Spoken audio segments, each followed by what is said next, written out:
Yes,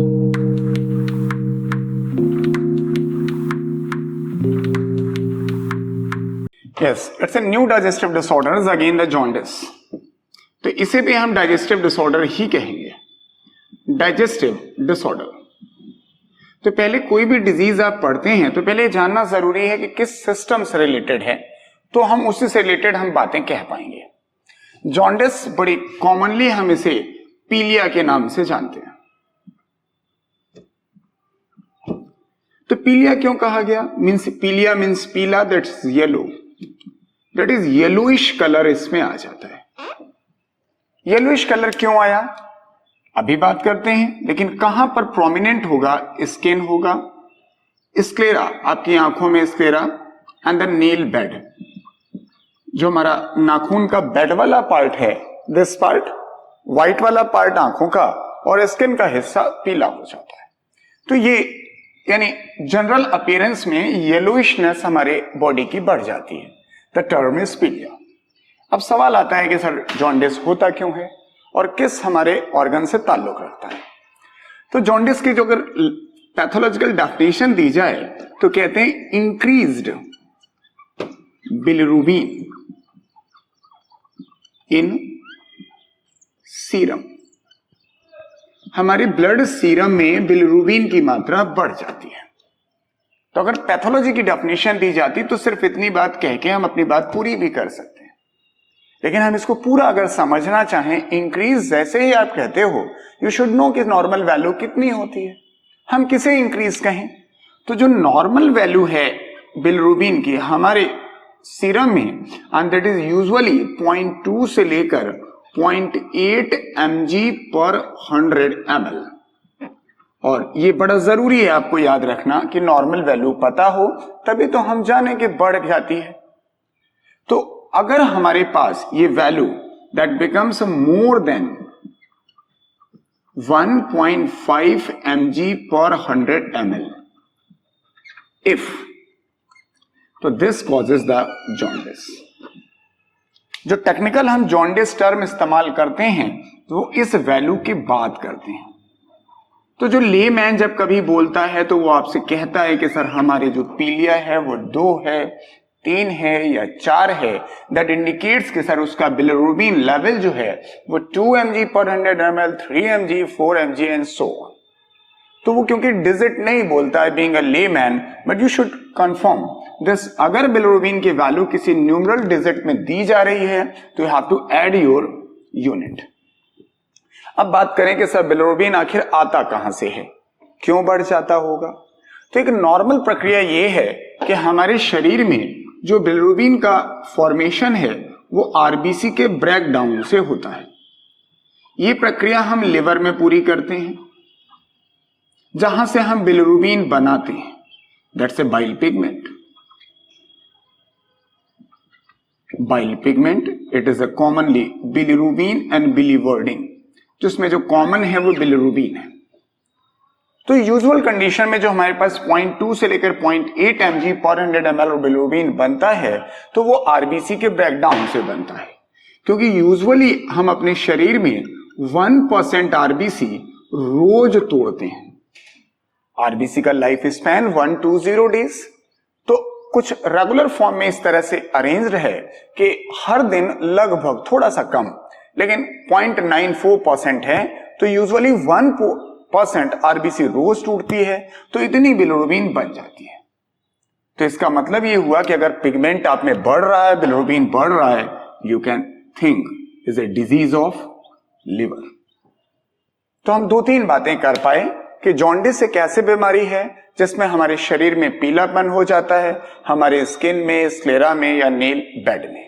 यहां पर bilirubin का लेवल सीरम में बढ़ जाता है, जबकि सामान्य वैल्यू जो 0.2 से 0.8 mg पर 100 ml होती है वो बढ़ जाती है। लेकिन एक क्रिटिकल वैल्यू की बात की गई है 1.5 mg पर 100 ml से अगर ज्यादा हो जाएगा, that indicates the jaundice and that's a disease of A liver because of bile pigment बढ़ा। तो इतनी तो एक जनरल सी बात हुई, लेकिन हम अगर जॉन्डिस को देखें तो कई प्रकार की जॉन्डिस होती है, जिसमें से कुछ हमको जरूर जानना चाहिए। जैसे एक बड़ी कॉमन जॉन्डिस है, उससे हम लोग नाम देते हैं haemolytic jaundice. Haemolytic jaundice. नाम से ही पता चल रहा है कि सर हीमो मतलब ब्लड के टूटने से बनती है। इसी के कई सारे नाम हैं। इसी का एक नाम आता है नियोनेटल जॉन्डिस। तो नियोनेट किसे कहते हैं? जो हमारा न्यू बॉर्न बेबी होता है उसे हम नियोनेट कहते हैं। तो इसका मतलब एक ऐसी जॉन्डिस होती है जो एकदम न्यूली बॉर्न बेबी को होती है। कभी सुने आप कि सर बच्चा पैदा हुआ तीसरे या चौथे दिन जॉन्डिस हो गई, तो I am talking here. Sir इसका एक नाम और देते हैं। ये मेडिकली अगर देखा जाए तो एक फिजियोलॉजिकल प्रोसेस है, इसलिए नाम देते हैं इसको फिजियोलॉजिकल जॉन्डिस। तो ये तीनों टर्म मोर और लेस एक ही जैसे हैं। ये हमारा पहला टाइप है जॉन्डिस का। थोड़ा समझ लें इसको कि सर किस तरह से जॉन्डिस हो जाती, क्यों न्यूबॉर्न बेबी को जॉन्डिस हो जाती है। यूजुअली क्या होता है, जब अपनी मां के हम पेट में होते हैं तो हमारे पास हीमोग्लोबिन एकदम अलग होता है। वो हीमोग्लोबिन ही नहीं होता जो हमारे पास हीमोग्लोबिन है। This is quite different, that's a foetal haemoglobin.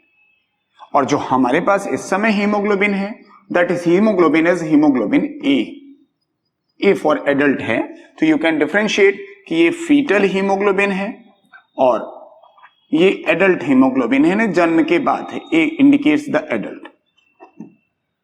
अगर सही डिफरेंस आप समझना भी चाहें कि से कैसा है, तो you can show the 2 alpha and 2 gamma chain here and here the 2 alpha and 2 beta chain. अगर आप टेक्निकली जानना चाहें तो ये डिफरेंस है। तो हमारे पास जब हमारी मां के पेट में होते हैं तो ये वाली हीमोग्लोबिन थी, वो सुटेबल थी। लेकिन जैसे ही हम पैदा हो जाते हैं तो इस करंट एनवायरनमेंट के लिए ये हीमोग्लोबिन ये वाली ठीक नहीं होती, ये चाहिए। तो कुदरत ने कुछ ऐसी व्यवस्था कर रखी है कि ये हीमोग्लोबिन जो फीटल है लगभग 5% रोज ब्रेक होती है, नियरली ब्रेक। और ऐसे ऐसे करके रोज 5% ब्रेक होती जाती है और ये 5% रोज बनती जाती है फॉर्म। तो हमारा हीमोग्लोबिन हमको पता ही नहीं चलता, जितना था उतना बना रहता है। लगभग अगले 18 से 20 दिनों में जो फीटल हीमोग्लोबिन है, मैक्सिमम 1 मंथ में धीरे धीरे ये वाली हीमोग्लोबिन इस हीमोग्लोबिन से रिप्लेस हो जाती है।